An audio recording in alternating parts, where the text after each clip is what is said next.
Yashamoq ko'z yoshlarga g'arq qilgan asar. Yashamoq zamonaviy Xitoy adabiyotining eng mashhur va ta'sirchan asarlaridan biridir. Uni xitoylik yozuvchi Yu Ha 1993-yil yozgan. Roman oddiy bir insonning hayoti orqali urush, qashshoqlik, siyosiy o'zgarishlar va insonning yashash uchun kurashini yoritadi. Asar nafaqat Xitoyda, balki dunyoning ko'plab mamlakatlarida ham sevib o'qiladi. Asarning yaratishi Yu Ha dastlab stomatolog bo'lib ishlagan, keyinchalik esa yozuvchilik faoliyatini boshlagan. U inson ruhiyati va oddiy odamlarning hayotini tasvirlashga alohida e'tibor bergan. Yashamoq romani yozilishiga xalqning boshidan kechirgan og'ir tarixiy voqealar ilhom manbai bo'lgan.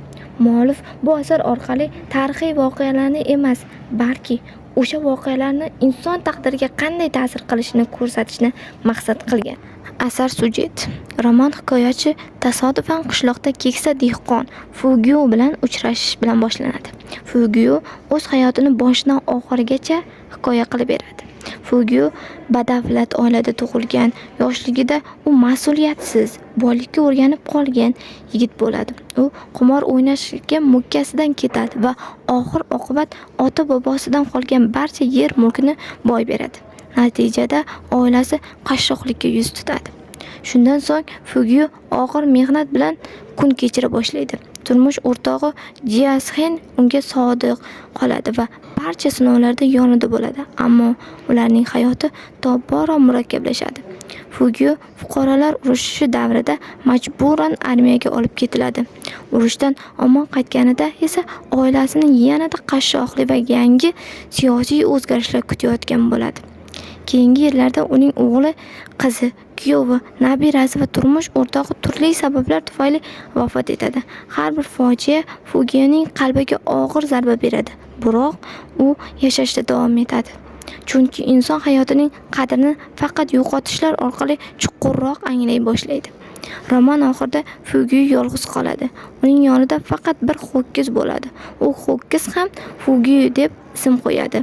Bu holat inson va hayot o'rtasidagi bog'liqlikni, yashashning davom etishini ramziy tarzda ifodalaydi. Asarning asosiy g'oyasi shundan iboratki, inson hayoti davomida juda ko'p yo'qotishlarga duch kelishi, ammo hayotning o'zi eng katta ne'matligini, yashash faqat baxtli damlardan iborat emas, balki ba'zan yashashning o'zi ham jasoratliligini, inson qanchalik og'ir sinovlarni boshdan kechirmasin, yashashda davom etish va umid yo'qotmaslik kerakligini o'rgatadi.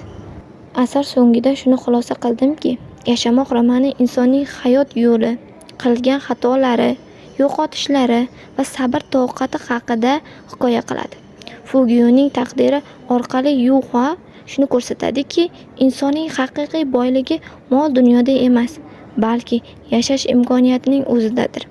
Shu sababli roman bugungi kunda ham dolzarbligini yo'qotmagan va dunyo adabiyotidagi eng ta'sirchan asarlardan biri sifatida e'tirof etiladi.